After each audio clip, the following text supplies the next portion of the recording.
हमारे खास मुलाकात कार्यक्रम में आप सभी दर्शकों का स्वागत है। आज इसी कड़ी में हमारे साथ झालावाड़ से आए कवि राम हेतार आठौड़िया जी। राम हेतार जी से हम इनके जीवन परिचय से संबंधित जानेंगे, साथ ही इन्होंने अपना काव्य लेखन कब से शुरू किया इस बारे में भी इनसे हम बखूबी जानेंगे। आइए बात करते हैं राम हेतार जी से।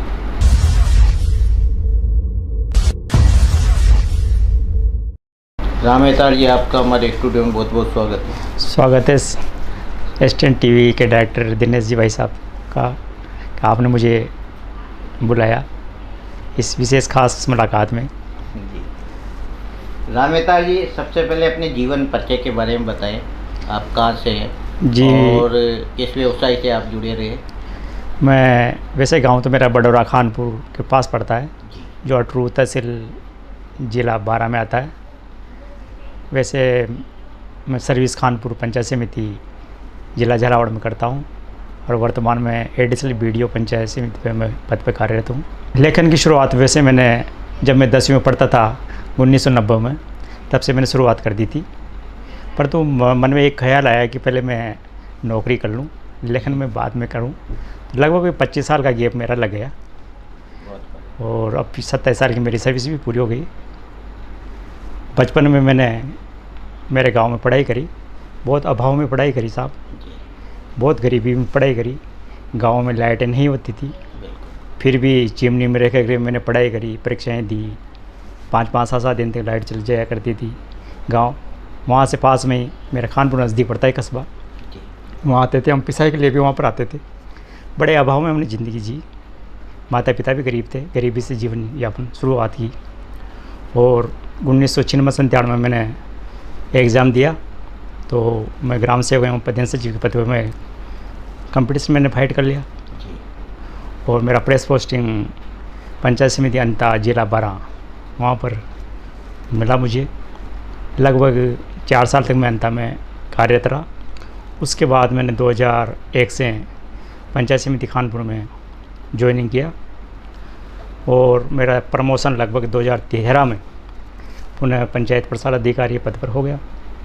उसके बाद वर्तमान में एडिशनल वीडियो पर कार्यरत हूँ, जहाँ पर पंचायत राज की जितनी भी योजनाएं संचालित होती है वो मैं बेखूबी निभाता हूँ। इसी बीच में अभी जो कोरोना काल लगा था तो उसमें थोड़ा सा मुझे समय मिल गया तो बैठ के लिखना शुरू कर दिया। लगभग मैंने 18 मई को उस कोरोना काल में 2019 से शुरू हुआ उसमें मैंने लेखन कार्य शुरू कर दिया। आज की तारीख में मैंने विभिन्न गीतों में, छंदों में लगभग 1300 गीत गज़ल कविताएं मेरी फेसबुक पर पड़ी हुई है आज भी। और 2 गीत मैंने राजस्थानी लिखे हैं। एक गीत तो बींदनी मारे भी मंगवा दे बापू, कब तक रहूं कुंवारो, मेहंदी हाथा में लगवा दे बापू, कब तक रहूं कुंवारो। इसी बीच में माननीय प्रधानमंत्री नरेंद्र जी मोदी जी के द्वारा एक संदेश भेजा गया था कि 13 अगस्त से 15 अगस्त के बीच में हर घर तिरंगा पहनाओ। उस पर भी मैंने एक गीत लिखा, हर घर तिरंगा पहनाओ, अभियान से लोगों जुड़ जाओ, जो देखे बुरी नज़रों से हमें सीना तान के तुम खड़े हो जाओ। हर घर तिरंगा, घर घर तिरंगा। ये गीत भी मेरा बहुत फेमस हुआ साहब राजस्थान, तो अभी तक ये में। राम हेतार जी, आप बता रहे हैं कि 10वीं क्लास से आपने मतलब काव्य लेखन का काम शुरू कर दिया था, फिर बीच में कुछ परिस्थितियाँ ऐसी रही, ये थोड़ा मंदा रहा ये काम। हाँ, जब आप सर्विस लाइन में आ गए तो उस समय आपकी, क्योंकि पंचायत राज का ऐसा काम होता है ग्राम सेवक का कि समय का अभाव रहता है, फिर भी कैसी मतलब आप ने काव्य यात्रा कैसे मतलब वो जारी रखी? जी, मन में मेरा इच्छा थी, मैं बताया आपको कि मन में इच्छा थी कि मैं एक साहित्य क्षेत्र से भी जुड़ूँ। मैंने जनता की सेवा तो करी सही, उनके आवास बढ़ाए, उनकी पेंशन चालू करी। इतने बिजी समय होते हुए भी मैंने रात को रातें काली करी है। रात को 9 बजे बैठता था मैं, बच्चे भी सो जाते थे, पर रात को 9 बजे से लगभग 10-11 बजे तक मैंने लेखन प्रारंभ किया। वो लेखक निरंतर मेरा जारी, आज भी जारी सर। राम हेतार जी, वैसे आप जिस क्षेत्र से जुड़े यानी ग्रामीण परिवेश जी में आपने अपना नौकरी का काम किया, जी। तो वहाँ तो जिधर आप देखो उधर ही काव्य यात्रा का एक भाव उतर जाता भाव होगा उतर जाता है, मन में उतरता है इस सर। तरह की भी आपने जो जनता से जुड़ी कई चीज़ें काव्य यात्रा में उतारी। जी बहुत सारी है मेरे पास इस तरह की, उनकी गरीबी भी लिखी, उनकी जो अभाव है ज़िंदगियाँ, उन पर भी मैं लिखता हूँ। और ज़्यादातर तो जो आजकल जो समस्याएं हैं जिनसे जनता त्रस्त हो रही है, एक ये शराब, ये सबसे ज़्यादा है जनता इनसे। ग्रामीण क्षेत्र में मैं जाता था जब नरेगा का काम चलता था, तो एक महिला से मैंने पूछा कि भाई तो दुखी क्यों है? कि साहब का ही बताऊँ, हमारा आदमी से दुखी हूँ ज़्यादा। कि मैंने कहा क्यों? कि हमारा आदमी रोज़ाना ही दारू पियो, माने कोई नहीं। मैंने उसको समझाया, भाई दारू पीने वाला एक साथ नहीं छोड़ता, उसको ये कहे भाई महीने में 4 दिन छुड़ा पहले तो, कहते आज 11 से, किसी दिन माओस बता दे, किसी दिन चौथ का व्रत बता दे, किसी दिन तो दोज बता दे बाबा रामदेव जी, किसी दिन कोई न कोई बहाना बनाकर 4 दिन तो छुड़ा। फिर बोल दे तेरे आदमी को भाई 14 आ रही है शिव जी की, तो वो छोड़ेगा। ऐसे करके दारू पीना छोड़ेगा। पर मेरे मोहल्ले में साहब एक आदमी डेली दारू पी के आता था, महिला समझाती थी बेचारे को, पर नहीं मानता था। तो उसको देख रहे मन में मेरे भाव आया, वास्तव दारू चीज़ तो है खराब। तो महिला समझा रही थी, उसमें मेरे 4 पंक्तियाँ आपको सुनाता हूँ। मत पियो जी दारू था भरतार, कहणो मारो मानो। मत पियो जी दारू था भरतार, कहणो मारो मानो। और दारू पी कर आवे था तो गाड़िया में खड़े। सबसे पहले क्या है साहब, देखो उसकी ममता देखिए उसकी प्रति, कि गाड़िया खड़ दारू पी कर आवे था तो गाड़िया में खड़े। और छोरा छोरी बड़ा हो गया शर्म तनिक ना आवे, आस पड़ोस का झांके चे भरतार, कहणो मारो मानो। मत पियो जी दारू था भरतार, कहणो मारो मानो।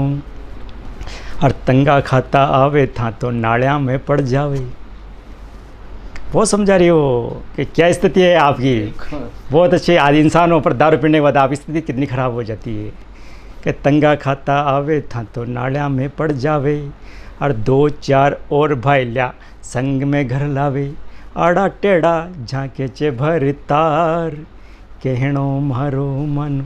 मत पियो जी दारू था भरतार, कहणो मारो मानो। और महंगी आवे दारू साजन खर्चो नहीं चाले। कि महंगी आवे दारू साजन खर्चो नहीं चाले। सारी तन का बाल माँ दारू में चल जावे। कशा पड़ेगा छोरा जी भरतार, कहणो मारो मानो। मत पियो जी दारू था भरतार, कहणो मारो मानो। और छोरा छोरी बड़ा हो गया रिश्ता यहाँ का ढूंढो। क्या कहती है वो महिला कि छोरा छोरी बड़ा हो गया रिश्ता यहाँ का ढूंढो। और दाढ़ी आगे मूछा पर छोरो लागे बूढ़ो। छोरा छोरी बड़ा हो गया रिश्ता यहाँ का ढूंढो। दाढ़ी आगी मूछा आगी छोरो लागे बूढ़ो। आज आखा तीज पे पढ़ना दो भरतार, कहणो मारो मानो। मत पियो जी दारू था भरतार, कहणो मारो मानो। वाह राम हेतार जी, बहुत बढ़िया रचना अपना ग्रामीण क्षेत्र से जुड़ी जी और सर। जो आज की कुरीति है उसका जी सर। भरा आपने। बहुत राम हेतार जी, आपने सबसे पहले मंच कहाँ साझा किया था? जी खानपुर में ग्राम पंचायत मऊ बोर्दा है, जो मऊ के महल, ऐतिहासिक मऊ के महल राजा खिचिया राजाओं के, जहाँ आप जानते भी होंगे। वहाँ से मैंने कवि मंच की शुरुआत की और बड़े बड़े दूर दराज के जो राष्ट्रीय कवि थे उनके बीच में मैंने कविता पाठ करी। और वहाँ पर सबसे पहले मैंने जो गीत पढ़ा, वैसे नारी सब पे बड़ी भारी होती है साहब, बिल्कुल सुनाइए वो गीत भी आप। वो गीत मैं आपको 2 पंक्तियाँ सुनाता हूँ। मारो डील मरोड़ो खावे गोरी, मत कर तू श्रृंगार। मारो डील मरोड़ो खावे गोरी, मत कर तू श्रृंगार, मत कर तू श्रृंगार बावली, मत आँख्या में काजल घाल, मारो डील मरोड़ो, अरर मारो डील मरोड़ो, खावे गोरी मत कर तू श्रृंगार। और नाक में पहने नथनी गोरी, और गले में पहने हार, आँख्या में वा काजल घाले, लागे छे मजेदार। और जो भी देखे आए भरे छे, जो भी देखे आए भरे छे, मत काल जाने बाल, मारो डील मरोड़ो, अरर मारो डील मरोड़ो, खावे गोरी मत कर तू श्रृंगार। जी सर। राम हेतार जी, आपने राजस्थानी भाषा और यानी माइड भाषा और हिंदी भाषा दोनों में लिखा? जी मैंने लिखा। अच्छा, अब तक कितनी आपकी जो काव्य जो यात्रा में कितनी कविताएं संकलन में आ गई? जी लगभग मेरा 4 साल का काव्य यात्रा रही है साहब। उसमें मैंने 1300 गीत गज़ल कविताएं वो लिखी हुई मेरे, जिसमें 2 गीत, एक राजस्थानी लिखा है, एक दूसरा लिखा है मैंने, तो विभिन्न छंदों में लिखा है मेरा, और अनवरत आज तक भी जारी है। बहुत बढ़िया। राम हेतार जी, आप जिस क्षेत्र से आते हैं, जिस जिले में अभी आप वर्तमान में, जी जी जी, तो ये क्षेत्र साहित्यकारों का एक महाकुंभ है, यानी जी, मतलब जी जी, कई साहित्यकारों को उन्होंने आगे बढ़ाया है जी। तो कैसे, किन किन लोगों का आपके साहित्य लेखन में फर्क? जी सबसे पहले तो मैंने जैसे शुरुआत करी, कुछ गलतियां भी हुई, तो मैंने अपने 12 से नाथूलाल जी निर्भय थे, उनका मार्गदर्शन मुझे मिला। हमारे डोडे से जगदीश जी भारती का मुझे सहयोग मिला, और जहाँ पर भी मुझे परेशानी आई और मैंने अपने जो सीनियर्स थे उनसे सलाह ली, तो लिखने में उन्होंने मेरी काफ़ी मदद करी। तो आज उसी का परिणाम कि मैं अनवरत लेखन कार्य मेरा जारी है।